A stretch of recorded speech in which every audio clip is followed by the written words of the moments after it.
સૌરાષ્ટ્રના ભાગો સુધી અને દક્ષિણ પૂર્વીય તટોના ભાગોમાં ભીષણ વરસાદ થવાની શક્યતા રહે છે અને લગભગ 150 કિલોમીટર ઉપરની ઝડપે પવન ફૂંકાવાની શક્યતા રહે છે.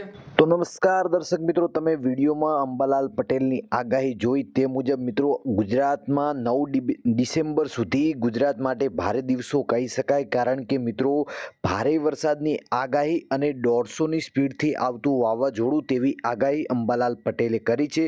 મિત્રો આમ તો જોવા જઈએ તો હવે શિયાળામાં અને ચોમાસામાં કંઈ ફરક દેખાઈ નથી રહ્યો, કારણ કે મિત્રો હજી 4-5 દિવસના જે ઘા વાગેલા છે તે ખેડૂતોને હજી રૂઝાયા પરંતુ નથી.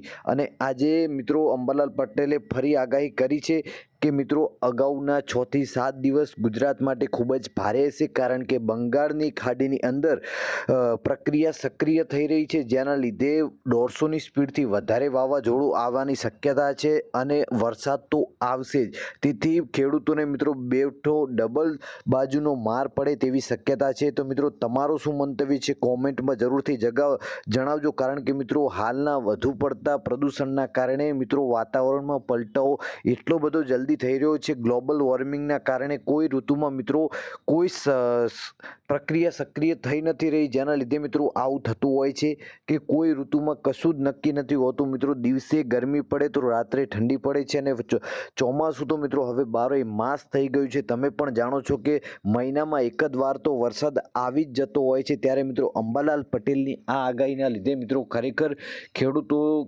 ભારે ચિંતામાં હોય તેવું લાગી રહ્યું છે, કારણ કે મિત્રો ઘણા બધા શિયાળુ પાકને આ વરસાદના લીધે ખૂબ જ નુકસાન થતું હોય છે. ત્યારે મિત્રો નીચાણવાળા વિસ્તારો પણ ભરાઈ જતા હોય છે અને ખેતરોમાં પાણી ભરાઈ જવાના લીધે પાકને ઘણું બધું નુકસાન થતું આપણે જોઈ શકીએ છીએ મિત્રો.